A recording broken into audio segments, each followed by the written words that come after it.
Hi everyone, this is Sai Kumar. Welcome to Shri Sai tutorial.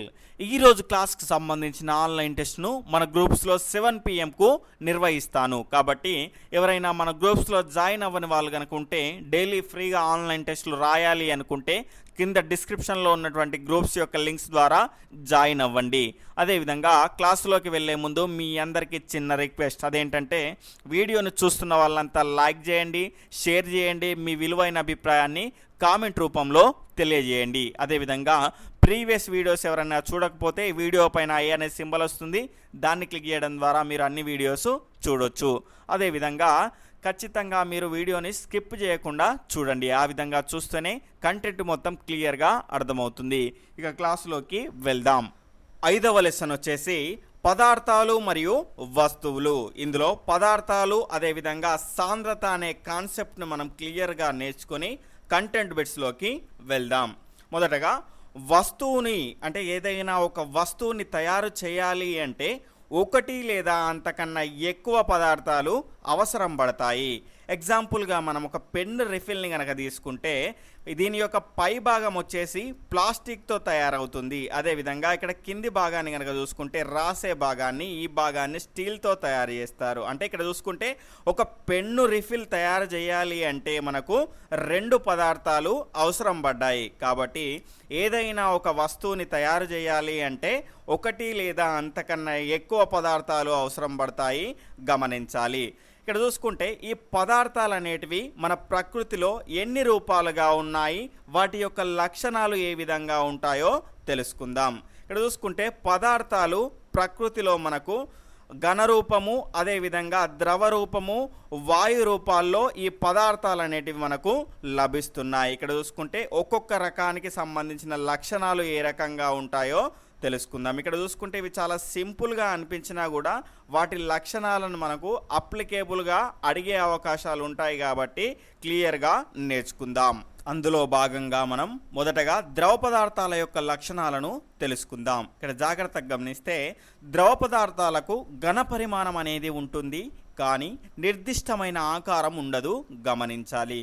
ఈ గ్లాసుని జాగ్రత్తగా గమనిస్తే ఈ గ్లాసులో నేను నీరు పోయడం వల్ల ఈ గ్లాసులోని నీటికి ఏమొచ్చింది అంటే ఆ గ్లాసు యొక్క ఆకారం అనేది వచ్చింది, కానీ దానికి ప్రత్యేకంగా ఒక నిర్దిష్టమైన ఆకారం లేదు. ఇక్కడ జాగ్రత్తగా గమనిస్తే ఆ గ్లాస్ కాకుండా ఈ రకంగా ఉన్న తొట్టెలో అదే నీటిని తీసుకొని పోసాను అనుకుంటే ఈ తొట్టె యొక్క ఆకారం అనేది ఆ నీటికి వస్తుంది. ఇక్కడ చూసుకుంటే దానికి సపరేట్గా ఒక నిర్దిష్టమైన ఆకారం అనేది ఉండదు. కానీ ఇక్కడ చూసుకుంటే ఇందులో ఉన్న నీటిని నేను అందులో పోసాను. ఇక్కడ చూసుకుంటే ఒక 5 ml నీరు ఉందనుకోండి, ఇందులో కూడా 5 ml ఉంటుంది. ఆ ఘన పరిమాణంలో తేడా అనేది ఉండదు. కాబట్టి నిర్దిష్టమైన ఘన పరిమాణం అనేది ద్రవ పదార్థాలకు ఉంటుంది, కానీ నిర్దిష్టమైన ఆకారం అనేది ఉండదు. ఆ రకంగా ఉన్న వాటిని మనం ఏమంటాము అంటే ద్రవ పదార్థాలు అంటాము, గమనించాలి. తర్వాత ఘన పదార్థాల యొక్క లక్షణాలను తెలుసుకుందాం. ఇక్కడ ఈ ఘన పదార్థాన్ని చూసుకుంటే ఈ క్యూబ్ని కనుక చూసుకుంటే మనకు దీనికి ఒక నిర్దిష్టమైన ఘన పరిమాణం అనేది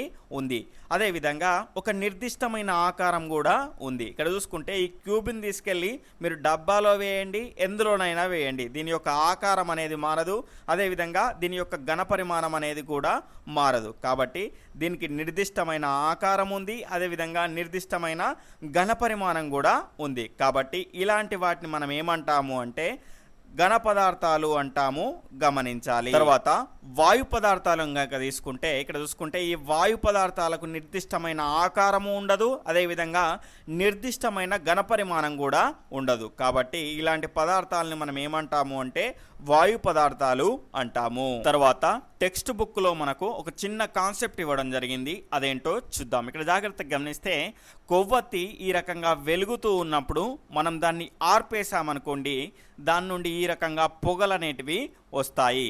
ఈ రకంగా వస్తువు ఉన్నప్పుడు మనం ఏం చేయాలి అంటే ఒక అగ్గిపుల్లను ముట్టించి ఈ రకంగా ఈ పొగ పైన ఈ రకంగా పెట్టాము అనుకోండి, కొవ్వొత్తి వెలుగుతుంది. దానికి కారణం ఏంటి అంటే ఇక్కడ జాగ్రత్తగా గమనిస్తే కొవ్వొత్తి కింద ఏ రకంగా ఉంది, ఘన రూపంలో ఉంది. ఇక్కడ పైన పొగ రూపంలో ఉన్నది ఏంటి అంటే ఈ కొవ్వొత్తి యొక్క వాయు రూపం, అందుకే ఈ కొవ్వొత్తి అనేది వెలుగుతుంది, గమనించాలి.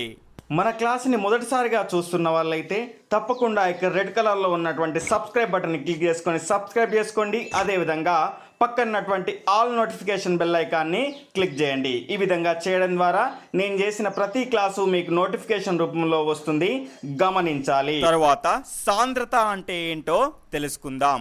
ప్రమాణ ఘనపరిమాణంలో గల ద్రవ్యరాశినే సాంద్రత అంటాము. ఇక్కడ చూసుకుంటే ప్రమాణ ఘనపరిమాణం అంటే ఏమిటి, అందులోని ద్రవ్యరాశి ఏ రకంగా ఉంటుందో తెలుసుకుందాం. ఇక్కడ జాగ్రత్తగా గమనిస్తే 2 ఖాళీ వాటర్ బాటిల్స్ని తీసుకున్నాను. వీటి యొక్క ఘనపరిమాణం ఏ రకంగా ఉంది అంటే 1 లీటర్. అదే ప్రమాణంగా తీసుకున్నాను.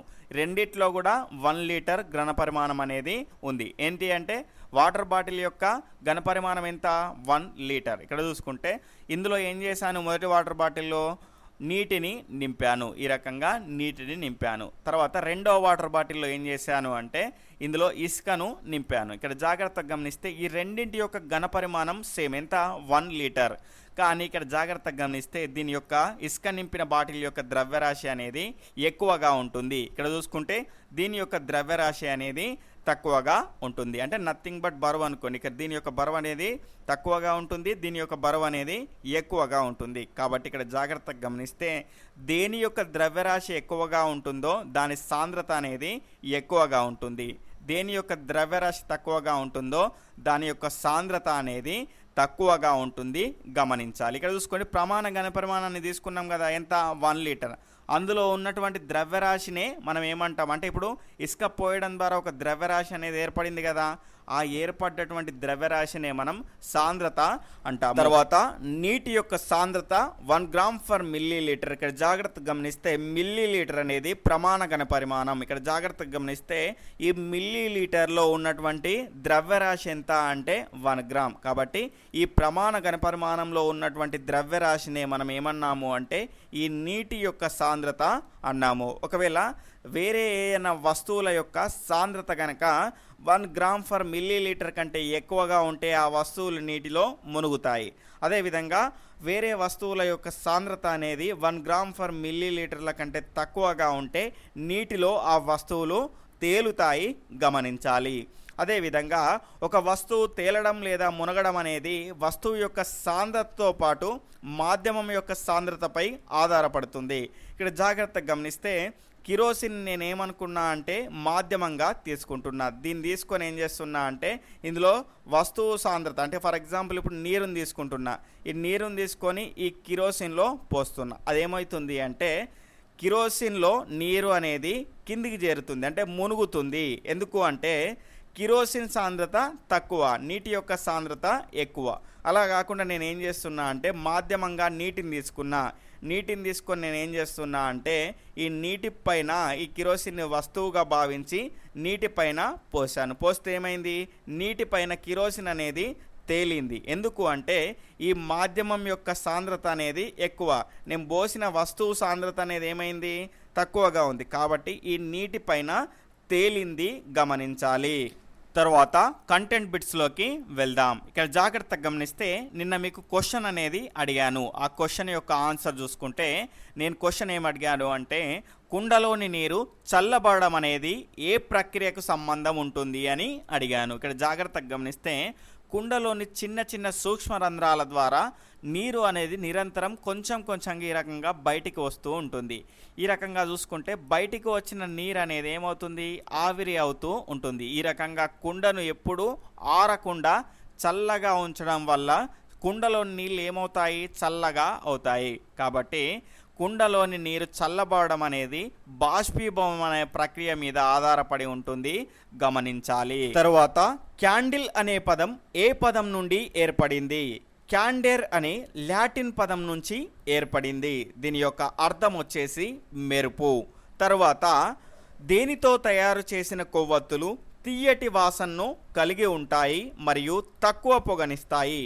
బీ వ్యాక్స్తో తయారు చేసినటువంటి కొవ్వొత్తులు తక్కువ పొగనిస్తాయి, అదేవిధంగా తీయటి వాసనను కూడా కలిగి ఉంటాయి. తర్వాత ఒక పదార్థం గుండా ఎరుపు రంగు కాంతికిరణం ప్రయాణిస్తే బయటకు వచ్చే కాంతికిరణం రంగు ఏది? ఎరుపు రంగు కాంతికిరణమే వస్తుంది. ఏ రంగు కాంతికిరణం ప్రయాణిస్తే ఆ పదార్థం గుండా అదే రంగు కాంతికిరణం అనేది బయటికి వస్తుంది, గమనించాలి. తర్వాత పిల్లి రోజులో దాదాపు ఎన్ని గంటలు నిద్రపోతుంది? 14 గంటలు నిద్రపోతుంది, గమనించాలి. తర్వాత నెక్స్ట్ లెసన్ వచ్చేసి ఆవాసం. అందులో మొదటి పాయింట్ చూసుకుంటే షార్క్ చేప నోటిలో దాదాపు ఎన్ని దంతాలు ఉంటాయి? 4000 దంతాలు ఉంటాయి. ప్రతి దంతము 3 మిల్లీమీటర్ల పొడవు ఉంటుంది, గమనించాలి. తర్వాత ఆవాసము అని దేనిని అంటారు? ఒక జీవి యొక్క అవసరాలను తీర్చే పరిసరాలన్నీ ఆవాసము అంటాము.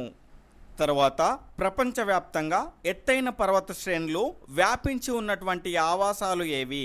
ఆల్పైన్ పర్వతాల యొక్క ఆవాసాలు. పర్వత ఆవాసాలలో ఏ రకమైన జంతుజాలం ఉంటుంది? పర్వత ఆవాసాలలో క్షీరదాలు, పక్షులు, సరీసృపాలు, ఉభయచరాలు వంటి భౌమావాస జంతుజాలం ఉంటుంది. భౌమావాస జంతుజాలం అంటే భూమి మీద నివసించేవి, గమనించాలి. సముద్ర గర్భంలో మైళ్ళ కొద్దీ వ్యాపించి ఉండే ఆవాసం పేరేమిటి? కోరల్ రీఫ్ ఆవాసం. ఇక్కడ జాగ్రత్తగా గమనిస్తే ఎడారి ఆవాసాలలో ఒంటెల కన్నా ఎక్కువ కాలం నీళ్లు తాగకుండా ఉండగలిగే జంతువు ఏది? ఎలుక, గమనించాలి. తర్వాత జంతువుల హక్కుల గురించి మరియు వాటి రక్షణ గురించి పనిచేసే స్వచ్ఛంద సంస్థ ఏది? బ్లూ క్రాస్ సంస్థ. భూగోళం మొత్తం మీద వ్యాపించి ఉన్న అటవీ ఆవాసాలలో 3 వంతులు వ్యాపించి ఉన్నది ఏది? వృక్షజాలము. తర్వాత నీటి ఉపరితలం లోపల కానీ కొనల మధ్య కానీ ఉండే కీటకాలు ఏవి? నీటి బొద్దింకలు, వీటినే మనం వాటర్ బాట్మ్యాన్ అంటాము. జలగ, దోమ యొక్క డింబకాలు నీటి లోపల కానీ నీటి యొక్క కొనల వద్ద కానీ ఉంటాయి, గమనించాలి. కొన్ని రకాల తాబేళ్లు విశాఖ తీరానికి గుడ్లు పెట్టడానికి ఏ రాష్ట్రాల తీరాల నుండి వస్తాయి? పశ్చిమ బెంగాల్ మరియు ఒరిస్సా రాష్ట్రాల యొక్క తీరాల నుంచి. నీటి ఉపరితలం పైన జీవించే జంతువులు ఏవి? తూనీగ, మేఫ్లై, లకుముకి పిట్ట, నత్తలు, తిరుగుడు పురుగులు, వీటిని వైర్లింగ్ బీటిల్ అంటారు. గంట గురువు. ఇక్కడ చూసుకుంటే ఈ పాండ్ స్కేటర్ యొక్క తెలుగు పేరు వచ్చేసి గుంట గురువు, గమనించాలి. మొదలైన జీవులు నీటి ఉపరితలం పైన జీవిస్తాయి. తర్వాత పూర్తిగా నీటి ఉపరితలంపై తేలియాడుతూ ఉండే మొక్కలు ఏవి? అంతర తామర మరియు బుడగ తామర. వీటిని గుర్రపు డెక్క అని కూడా అంటాము. ఎడారి మొక్కలు అని వేటిని అంటారు? అవి ఏవి? బ్రహ్మజముడు, తుమ్మ, కలబంద, వీటిని ఎడారి మొక్కలు అంటాము. ఎందుకు అంటే మల్య, మిరప మొదలగు వాటి మొక్కలతో పోలిస్తే వీటికి తక్కువగా నీరు అవసరం పడుతుంది, కాబట్టి వీటిని ఎడారి మొక్కలు అంటారు. సవన్నా గడ్డి భూములు ఆవాసాలలో చెట్లకు బదులుగా ఏమి విస్తరించి ఉంది? దట్టమైన గడ్డి విస్తరించి ఉంది. తర్వాత అక్టోబర్ నుండి మార్చి వరకు రాష్ట్రంలో ఉన్న పులికాట్ మరియు కొల్లేరు సరస్సు వద్ద కనిపించే పక్షులు ఏవి? పెలికాన్ పక్షులు. కర్నూలు జిల్లాకు ఏ పక్షి చాలా దూరం నుంచి ఎగురుతూ గుడ్లు పెట్టడానికి వస్తుంది? బట్టమేక పక్షి, గమనించాలి. నదులలోని నీరు అంటే నదులలోని మంచినీరు, అదేవిధంగా సముద్రాలలోని ఉప్పు నీటితో కలిసే ప్రాంతాల్లో ఏ అడవులు పెరుగుతాయి? మడ అడవులు పెరుగుతాయి. వీటినే మ్యాంగ్రోవ్స్ అంటారు. ఓకే ఫ్రెండ్స్, నా క్లాస్ కనుక మీకు నచ్చినట్లయితే తప్పకుండా లైక్ చేయండి, షేర్ చేయండి, మీ విలువైన అభిప్రాయాన్ని కామెంట్ రూపంలో తెలియజేయండి. అదేవిధంగా కొత్త వాళ్ళైతే సబ్స్క్రైబ్ చేసుకొని పక్కనటువంటి ఆల్ నోటిఫికేషన్ బెల్ ఐకాన్ని క్లిక్ చేయండి. బాయ్, టేక్ కేర్, జై హింద్.